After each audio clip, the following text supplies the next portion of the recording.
there, it's Christy with the Chirp YouTube channel. Today's a very special day because you and I are going to have a play date. We're going to play with this magnificent toy right here, and I'm going to show you how you can use a marble run toy to teach some very early developing math skills, how to teach things like one-to-one correspondence, and some early adding and subtracting skills. So keep watching to learn how to teach all these things in a play-based and very fun way. All right, in order to make the camera angle a little better, you're not going to really be able to see that much of me today. But that is fine because this is not important for you to see me. Here comes a loud noise.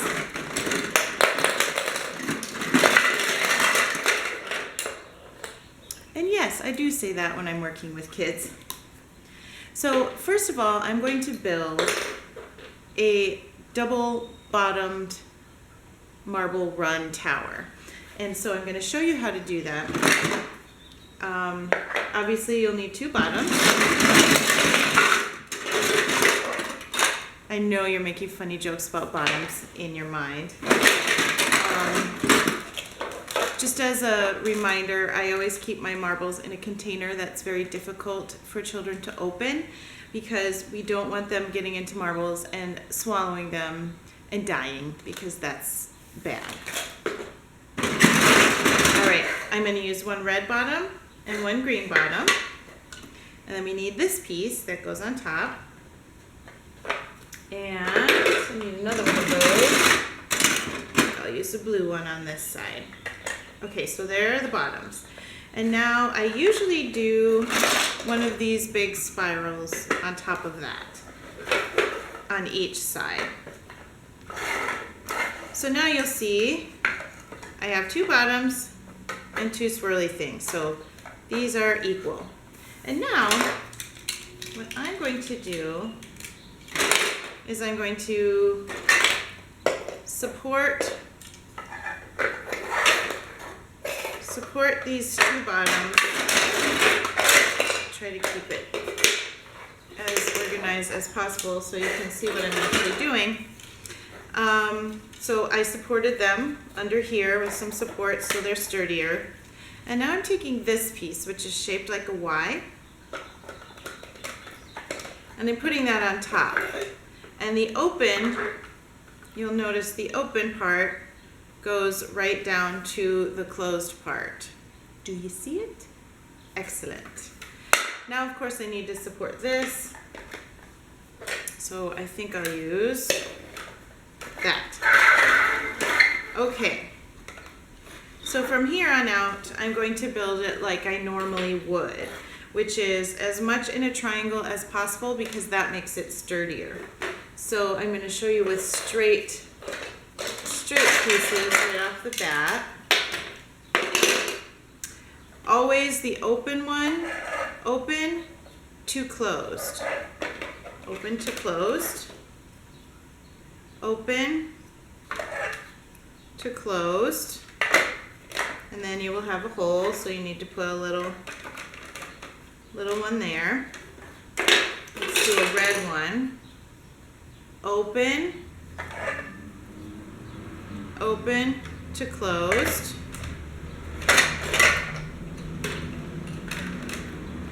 and you'll notice looking from the top, it now is falling apart. It now looks like a triangle. Do you see that? That means that it's less likely to fall over. It's because a triangle is the most sturdy shape.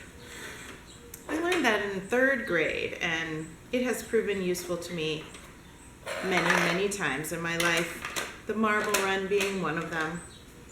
So now I'm going to get a little risky. I can build this very quickly because I've done it so many times. The first few times you build it, maybe forever, you'll have to keep thinking open to closed. This one is closed, so this one gets the open on top of it.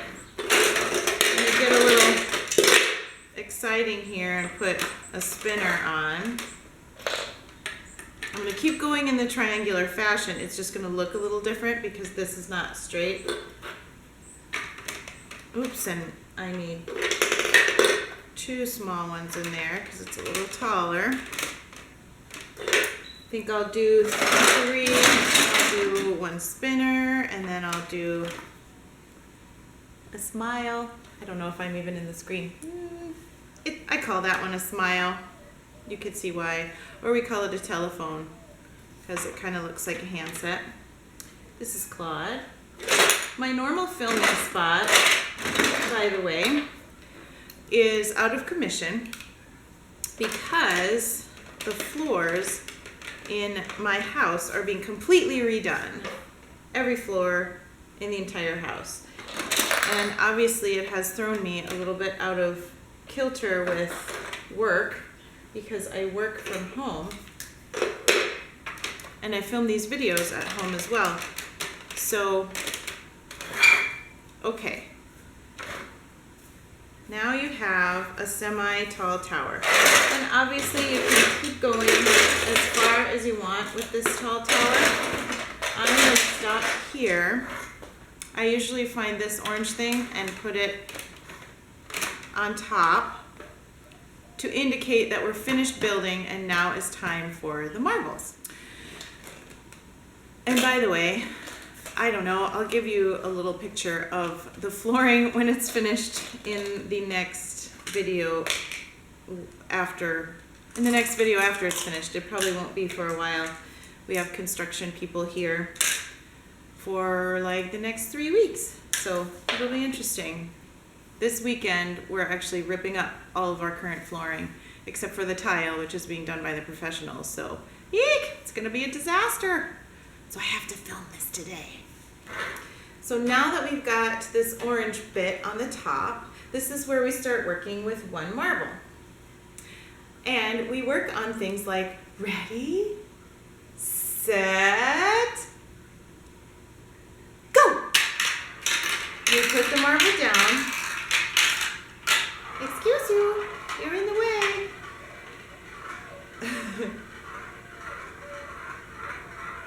Well, apparently cats are fascinated by the marble run too. I've never had this experience before.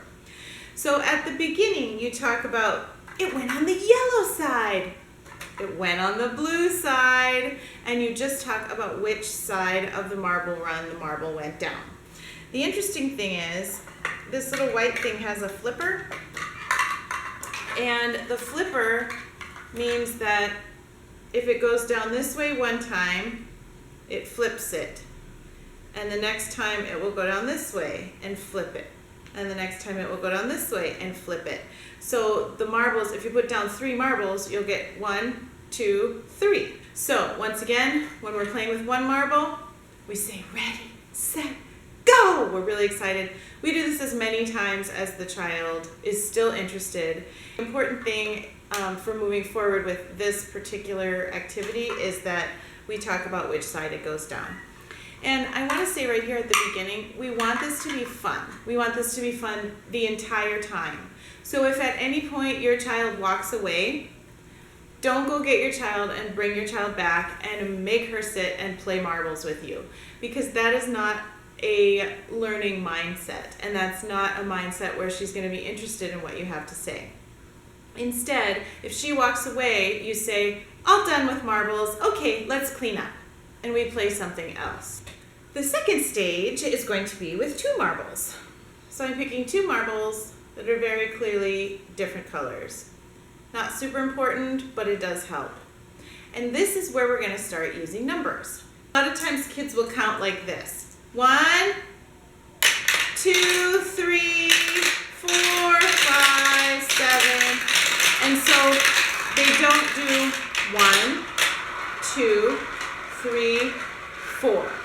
They don't automatically know that 1 marble equals 1.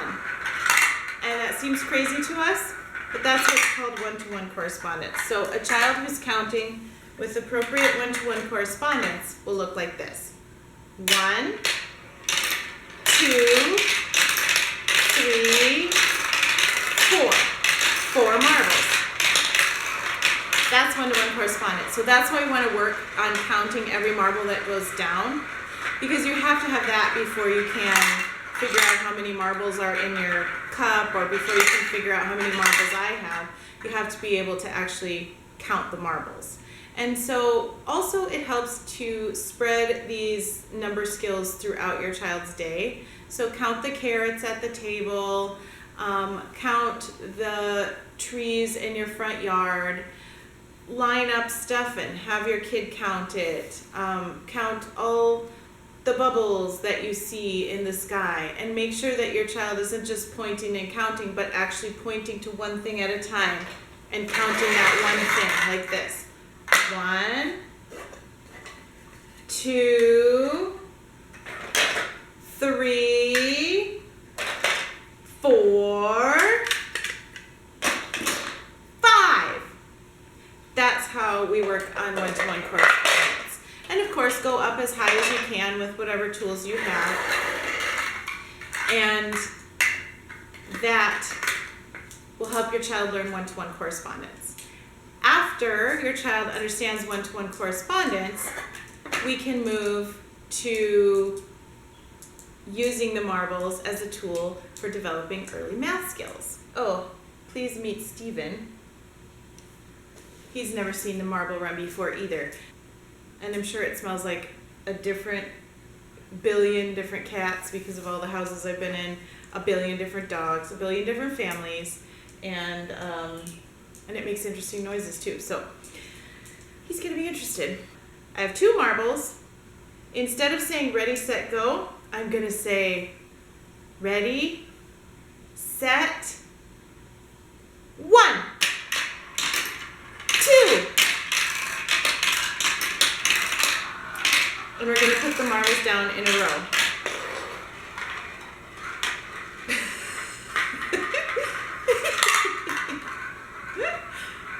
I'm getting a kick out of the cat. Now you'll notice that one marble went each way. So what I'm gonna say here is 1 marble in yellow, 1 marble in blue. Look! 1 marble in yellow, 1 marble in blue. Wow! Let's try it again. Ready, set, 1, 2. We let the kid put the marbles down. One of my marbles got stuck. Push! We let the kid put the marbles down. And we do this lots of times. One of the problems with this little flipper, while it's great, one of the problems is that it always equally distributes the marbles. So, at this point,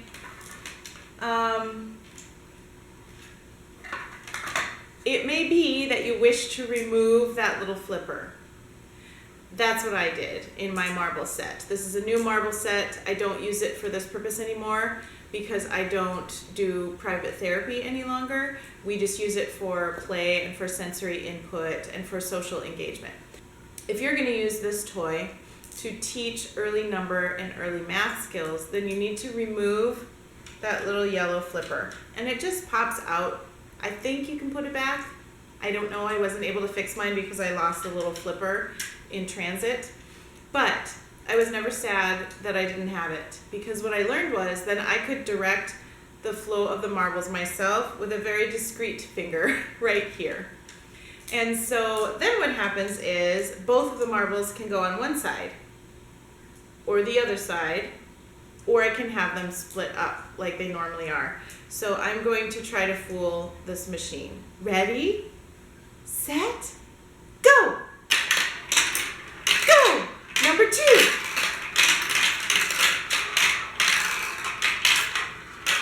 Okay, I successfully flipped the flipper before the marble did and got both of the marbles to go on the same side. The reason I want to be able to do this is because I don't want it to be the same every time. I want the kid to be surprised when 2 marbles on yellow, no marbles on blue, 0 marbles went in blue, 2 marbles in yellow. Oh my goodness, marbles everywhere. Because I didn't put the cap on. Naughty Christy. Okay, so you get the idea. that is stage 2. What the main purpose of stage 2 is, we're saying that either 1 marble, 2 marbles, or no marbles, which you can also use the word 0 marbles. You can say 1, 2, or 0 went in either color. That's the goal of stage 2. Now that we have gotten used to playing with 2 marbles, we're going to make it a little sneaky. So now what we're going to do is we're going to teach the child that one of these is her side and one of them is your side. So, yellow side is Christy's side. Blue side is Anna's side. Okay, let's have a race. Ready, set, go! 1, go! 2.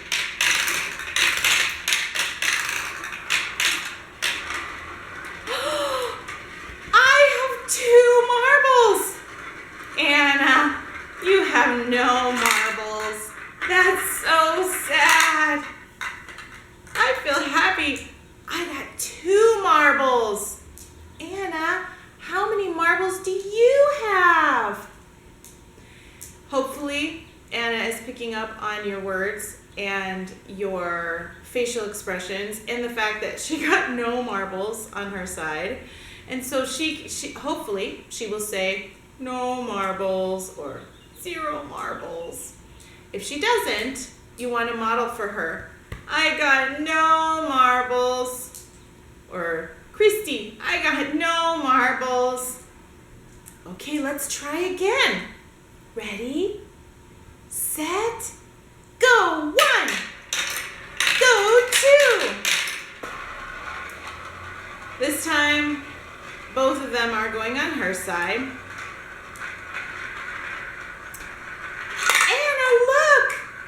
You got 2 marbles!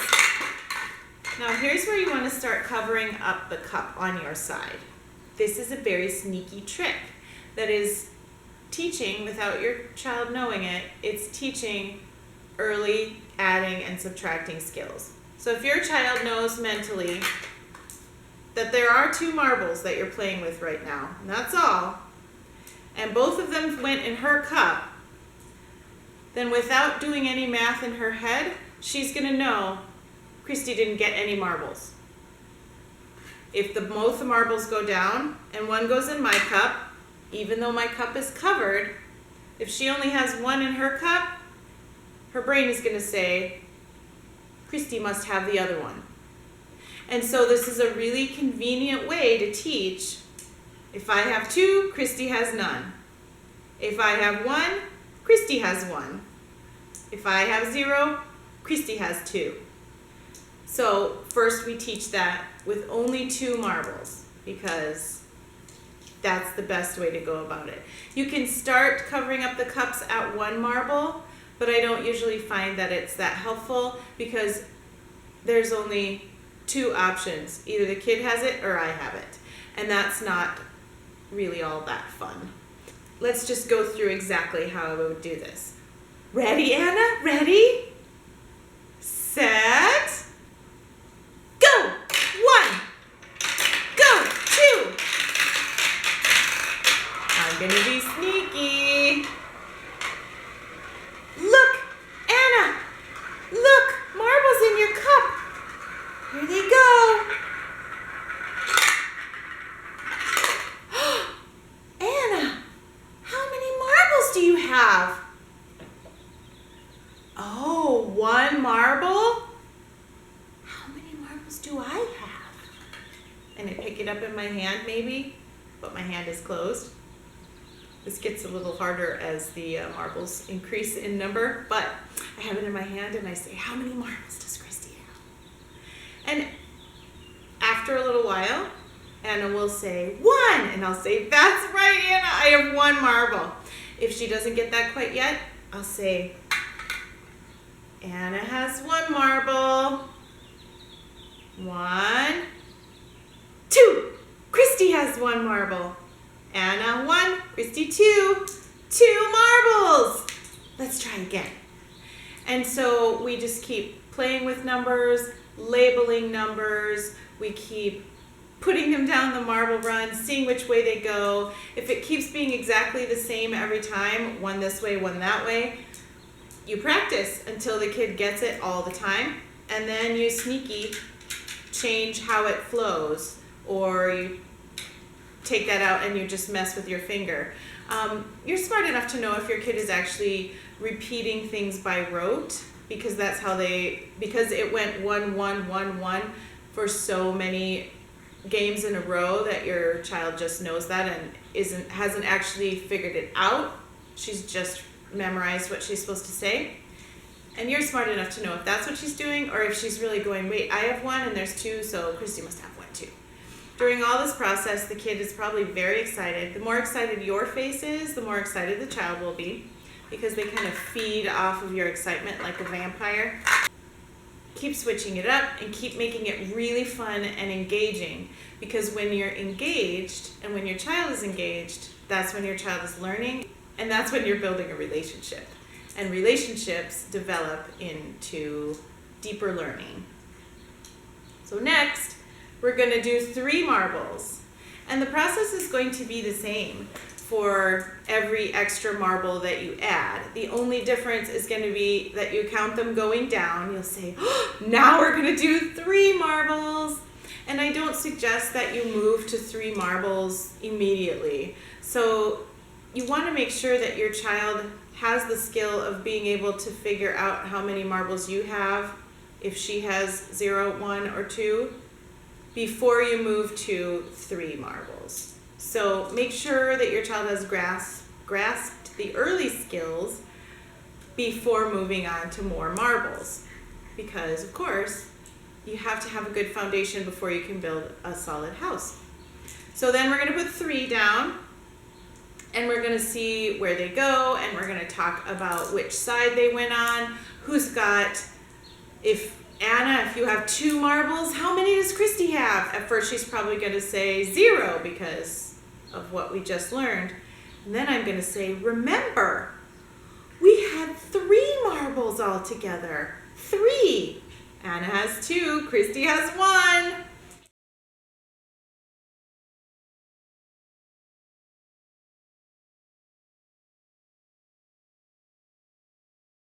It's like sneaky teaching.